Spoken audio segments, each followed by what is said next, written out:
Hi, it's Kristen, and this is another episode of the reading series where I read a series.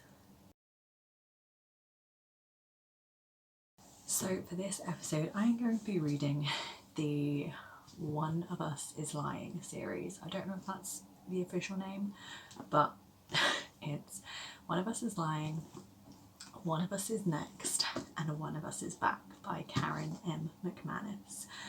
I have previously read One of Us is Lying years ago, so I was in the mood for like a YA thriller mystery, and I thought, let me reread this and then continue on now that the trilogy, I guess, is complete. So One of Us is Lying is about a group of teens who all get put in detention, and while they're in detention, one of them dies, and the police look into it and they think that the only person who could have done it is someone else in detention. So then these kids are all like, which one of us did it? And if it wasn't one of us, who else could it have been? And that's pretty much it. This will probably be a spoilery vlog, so I can talk about the books like in their entirety and the series. So I know what book one is about, but I don't really know what the other two books are about, other than that we follow some other characters at the school, some returning characters, and they're all just, mysteries. I do love a YA thriller, like I said, so I'm excited to have fun with these. So I've been listening to One of Us is Lying on audiobook when I'm out on my runs. Not currently, this is not what I wear when I run, but I've been really enjoying it. It's great. We have like four main characters, Nate, Bronwyn, Addie and Cooper, and we like switch between their perspectives in the book, and the audiobook has a different voice actor voicing each of the points of view, which I love when an audiobook has like a wider cast doing the voices and doing the narration, because I feel like it really helps with who's who and like really just adds to the narrative and the way the book comes across. So loving that, loving the format of reading it on audio at the moment. But yeah, we'll give you an update when I'm not walking up a hill when I get home. So I finished One of Us is Lying on audiobook, did the whole thing on audiobook, really enjoyed it. I think I said before, each point of view character has a different narrator to tell their chapters, which I really enjoyed. I thought each narrator did a really good job at like differentiating the characters from one another. I mean, I feel like that's well done in the authorial voice, but also, I didn't get confused ever between like whose point of view I was in. So highly recommend the audiobook if you are an audiobook kind of person. It was really interesting to reread this because I'd said before I could remember like certain plot points or like the overall whodunit, but I didn't necessarily remember how we got there. And because actually my most recent way of taking in the story was through the Netflix adaptation, there were some things that I thought happened in both but actually only happened in the show. So I was like waiting for certain things to happen and they just don't happen in here, or they happen completely differently, or it's a different character that does it or whatever. So that was interesting to remind myself what was book and what was show. I will say there are elements I think the show actually does better, because the ultimate like confrontation in here isn't my favourite, because it gets to a point where like Bronwyn and Cooper's boyfriend feel like ultimately end up being the brains behind working out what's going on, then Addie takes a lot of like initiative and action with what's going on, and like Cooper helps her out with that. But we get to a certain point in the book when Nate is just sort of taken out of the equation. He's put in a position where he can't get involved, and so for a good chunk of the end Nate's just not really around, which like adds to conflict with the other characters, or like conflict within their feelings about things. And Nate does acknowledge at the end that he feels like he didn't contribute and he feels a bit worthless because of that.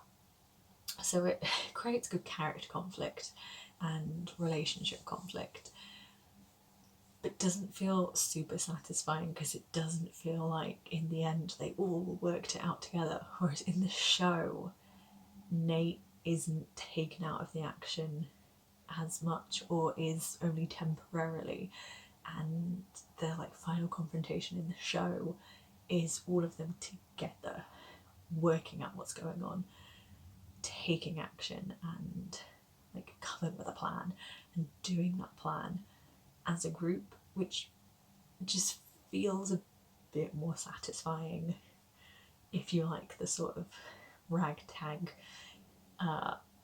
team dynamic, which I sort of do. I love like friendships of people who are just sort of friends because they're thrown into a circumstance but then actually really end up caring about each other, which I feel like you get more of a sense of in the show than in the book. But that's not to say I didn't enjoy the book. I did. I had a good time with it. And I'm excited to like continue on. I think one of us is next might follow Maeve, who is Bronwyn's younger sister. I think, don't hold me to that. But then I don't know if one of us is back, goes back to these guys. I'm not sure. We'll find out. You'll find out in the rest of this vlog. Overall, I do think this is like a fun mystery crime thing. And while the show is actually ultimately quite different from the book, I do think the show is like fun and like decent in its own right.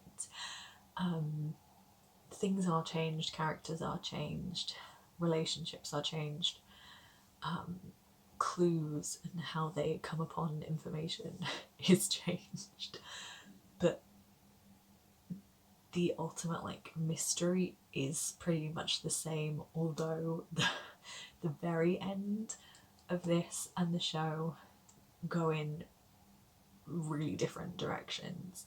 I think because the show wanted to end on like a cliffhanger to set up for a season 2, whereas this potentially was originally written as a standalone, and so there wasn't need to set up for another book, even though she then did go on to write more. But yeah, just like a fun YA mystery thriller. I enjoyed it, had a good time. I've started reading One of Us Is Next by Karen M. McManus. This one is about Maeve, who is Bronwyn's sister from the first book, and I assume we're going to follow her and her friends and like people in her year at school, or that she knows from school. I've like literally only just started it. I'm 32 pages in, but someone starts like a school-wide game of truth or dare, and like secrets and things come out.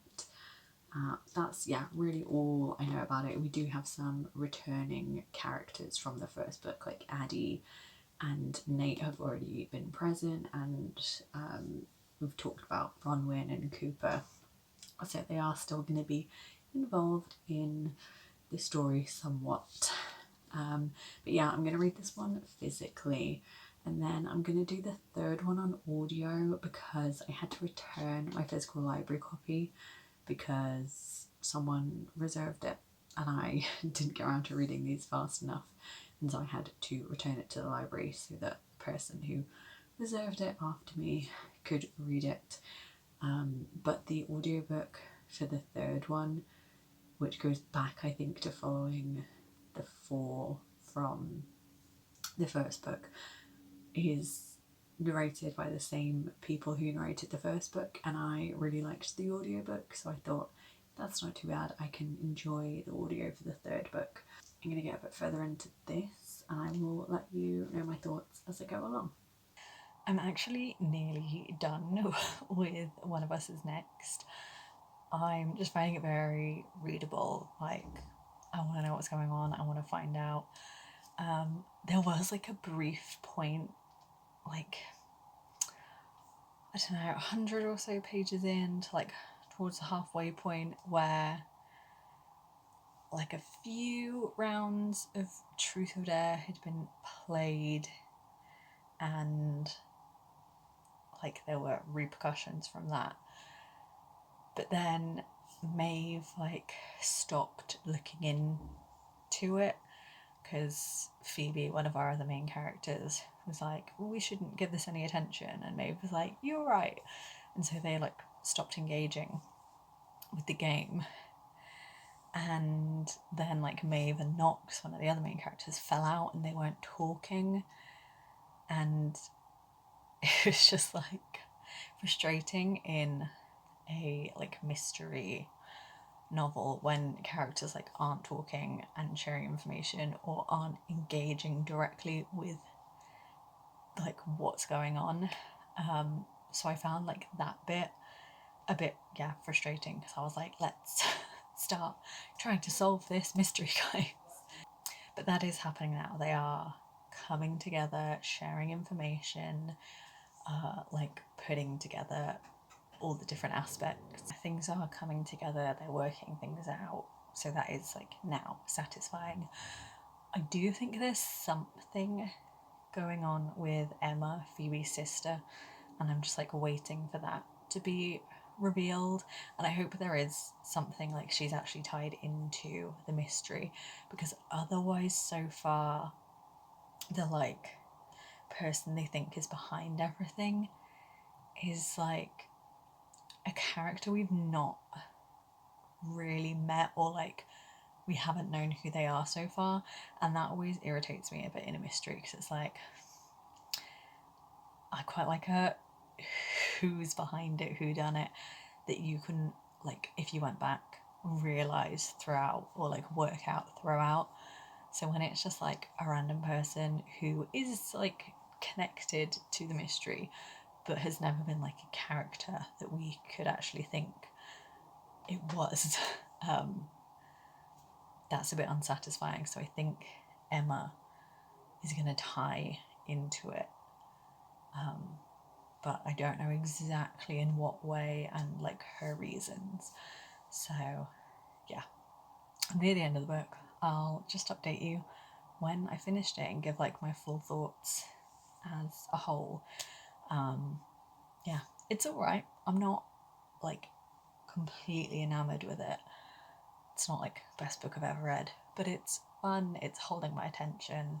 I'm definitely gonna finish it and obviously continue with the series. I finished One of Us Is Next and I liked it. I liked it well enough. I thought it was entertaining. I wanted to know what was going on, so like the mystery did hook me. I don't think it's as strong of a mystery as One of Us Is Lying. I think the premise of this sounded really fun to me, like someone starting an anonymous game of Truth or Dare with the school sounded really fun. And although you do get reasoning for like why certain people were targeted for this game and why certain people were pulled in to taking part in the game of Truth or Dare, I do wish that there had been like a couple more rounds of the game played, because we only really get maybe like 4 or 5 instances of the game actually being played, and within that, like 2 of the times are people actively not joining in, and so their secrets are spread because they've not joined in. So I do kind of wish that that was played with a bit more, but overall I did enjoy this. I think like the whodunit, who was behind everything, was a bit frustrating in that, like I think I said before, it had that element of, it had someone who like was tied to the plot that was running throughout because they found out that they were like involved in this thing, or they knew a person who was involved in this thing, but it wasn't a person that we like knew. Which, you know, doesn't necessarily make a bad book. I think I just like when there's a twist of like, and it was this person all along. And they did have that with one of the other characters who was like helping that person. But it wasn't, that wasn't shocking, because that was like, yeah, very predictable that that person was going to have been in on it. But I will say the very last couple of pages have like a last minute reveal that was like a little bit of a plot twist element that did genuinely surprise me. I didn't see that coming, and like maybe I should have, maybe other people were like, yeah, that was really obvious. But yeah, that like last couple of page extra element thrown in did actually make me go, oh damn, like yeah, didn't expect that. That does add a bit of a twist. It does complicate things. And so I did like that element. I did like that, even though like otherwise the reveal of like who was behind everything had felt a bit meh to me, or a bit predictable, I was like, oh, but you got me there. You did get me on that thing. I liked this well enough. I think with One of Us is Lying, like to some extent I was invested in all the characters. I liked Bronwyn. I thought like Addie was an interesting character. I liked Cooper. I thought Nate was interesting. Like, I have my favourites out of them, but I do think they're all like compelling characters, and I like their relationships with each other. Whereas in this, I liked Maeve because we already sort of knew her from One of Us is Lying. She's Bronwyn's younger sister. And I quite liked Phoebe. I thought she was complicated. But I didn't really care about Knox. Like, he was fine, he was nice as a character, but every time one of his chapters came up, I was like, I don't really care about him. But I'm done with this now, so I can move on to the final book, One of Us is Back, which I'm going to do on audio. And I think that goes back to being about the original cast, or maybe it meshes the cast of these 2 books. I'm not sure. I'll let you know. So with the audiobook for One of Us is Back, it looks like we have Robbie Daymond back, who voiced Nate in the first book. We have Shannon McManus, who voiced Addie in the first book, and Holly Linneman or something is credited, and apparently she voiced Phoebe in the second book. But obviously I didn't do the second book on audio. And then there's someone else credited, but I don't know. I think I've heard that there are like flashbacks, so potentially it'll be that character's perspective. So we've got Addie, Nate, and Phoebe narrating this book, which is like an interesting group of characters, but makes sense because after the first book, Addie and Nate didn't go like to university, to college like the others did.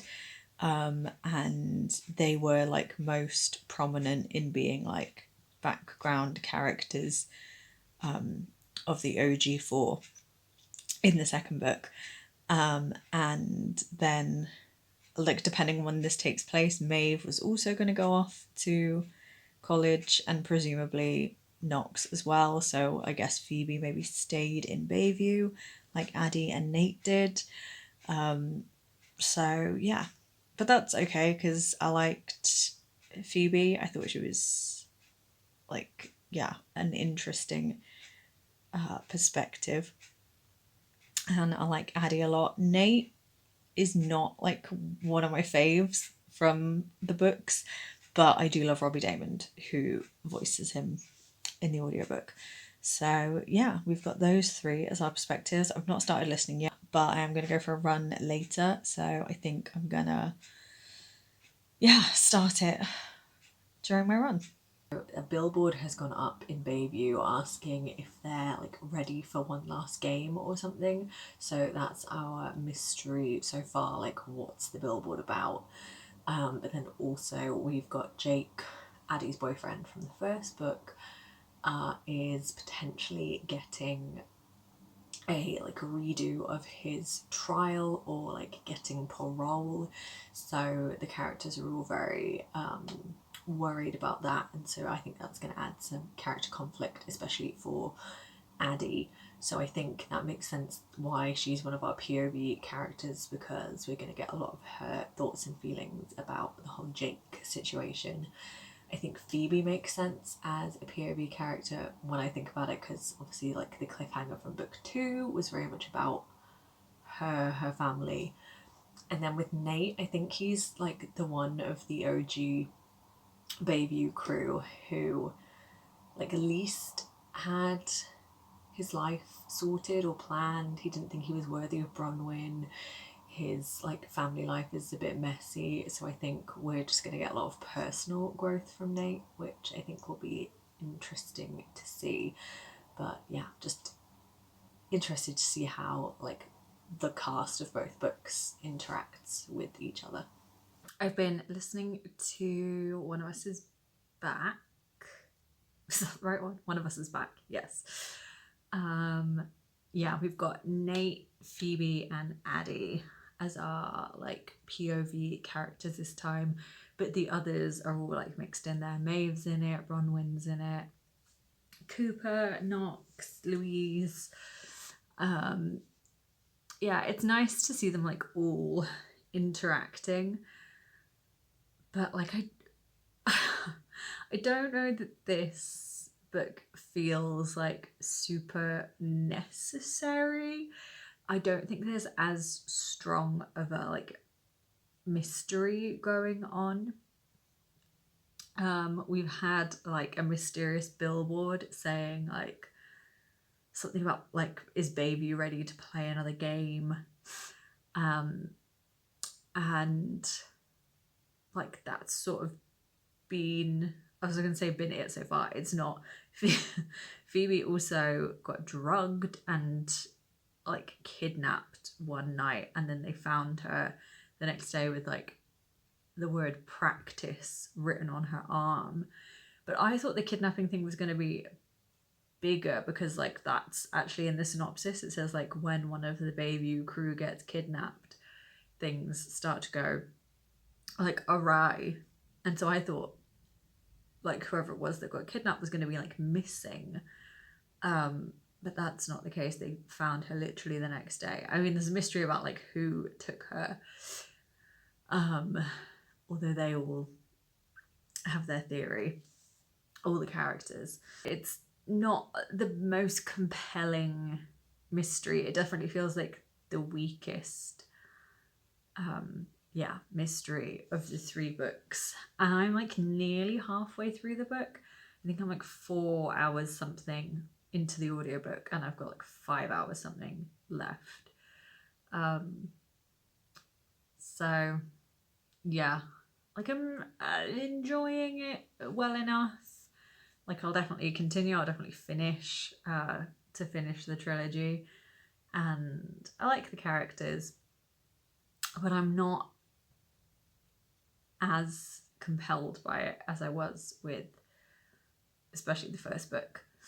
But I've returned the first and second book to the library now. I still had the physical copies of those. I returned them to the library this morning. But yeah, that my update is like it's okay, but I'm not that bothered about the mystery so far, even though this does feel like high stakes because like Phoebe got kidnapped and drugged, but other than that, I'm like, I don't know. I guess potentially because it feels like less of a whodunit and more that they're all set on it being this one person and they're not trying to like work out who it is because they're just like, it's this guy. Which makes me think it's not gonna be them, or it's gonna be them, but they're gonna have like an accomplice so that we still get a twist. So we will see. I will update when I'm further into the book. So One of Us Is Back was ultimately quite disappointing. I really didn't feel like it was necessary. I didn't think that Addie and Phoebe's narrative voices were particularly different, which a lot of other reviews have said. I think I didn't like it wasn't obvious when it was in two separate books, but now that they were both POVs in one book, there wasn't a lot of difference between them. I did like Addie and Nate's friendship, and I think you really get a progression from book one where he's quite dismissive of her initially to this where like they of everyone seem like the sort of besties, which I really love, but the overall mystery didn't feel totally satisfying. I don't think it was brilliant at like drawing everything together and making it all like tie up. Like it kind of did that, but in a way that it just introduced like totally new mysteries that linked back to the other books, but also felt like quite tacked on. I do think One of Us Is Lying is still the best book in the series. Then probably the second one, and then the third. I do think it goes downhill a bit. What do you think if you've read the series? Let me know in the comments below. Overall, I had fun with the series and the audiobooks. Definitely kept me entertained. But that is it for this vlog. Thank you for watching.